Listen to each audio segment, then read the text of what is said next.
আসসালামু আলাইকুম। রিয়াল নাস্তবা চ্যানেলে সবাইকে স্বাগতম। আমরা রয়েছি Firoz ship builders and dockyard co, Doleshwar দক্ষিণ কেরানীগঞ্জ ডকইয়ার্ডে, যেখানে নির্মাণাধীন রয়েছে এমভি কুয়াকাটা 5, যে নৌযানটি বেশ কিছুদিন যাবৎ কাজ বন্ধ রয়েছে। এখনও অবধি অবশ্য কাজ চালু হয়নি। কুয়াকাটা 2 ঢাকা বরিশাল রুটে পুনরায় অন্তর্ভুক্ত হয়েছে রোটেশন পদ্ধতিতে, কিন্তু এমভি কুয়াকাটা 5-এর কিন্তু কোনো কাজের অগ্রগতি বা কাজ পুনরায় ধরা সেটা কিন্তু এখন পর্যন্ত শুরু হয়নি।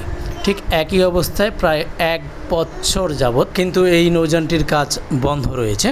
তবে যদি মেসার্স ডলার শিপিং কর্পোরেশন বা ট্রেডিং কর্পোরেশন তারা যদি এই নৌযানটি যদি সার্ভিসে নাই আনতে চায়, তাহলে হয়তো বা স্ক্র্যাপ করা হতে পারে এখান থেকেই, অথবা যদি অন্য কোনো নৌযান এই নৌযানটিকে অবশ্য কিনে নেয়, তাহলে হয়তো বা নৌযানটি অবশ্য সার্ভিসে আসতেও পারে। আমরা একটা গুঞ্জন শুনেছিলাম প্রায় অনেক আগেই, প্রায় বছরখানেক আগে আমরা এমন একটা গুঞ্জন শুনেছিলাম যে তারশিপ সিরিজের আন্ডারে যেতে পারে এমভি কুয়াকাটা 5।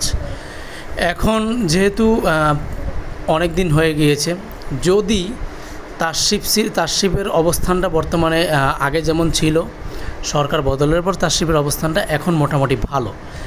এখান থেকেই যদি নৌযানটিকে কিনে তারা, এটা আমার ব্যক্তিগত মতামত, আমি আপনাদের সাথে শেয়ার করছি, যদি এখান থেকে কিনে সি সার্ভে অনুযায়ী যে নৌযানগুলো পরিচালনা হয় সেইভাবে সি সার্ভে করে যদি নৌযানটাকে ঢাকা বেতুয়া চরফ্যাশন রুটে চালানো হয়, তো সেই ক্ষেত্রে আমি মনে করি তারশিপ সিরিজের এই নৌযানটি একদমই পারফেক্ট একটি নৌযান হবে, যদি ওইভাবে সি সার্ভেভাবে নৌযানটি যদি পরিচালনা করা হয়।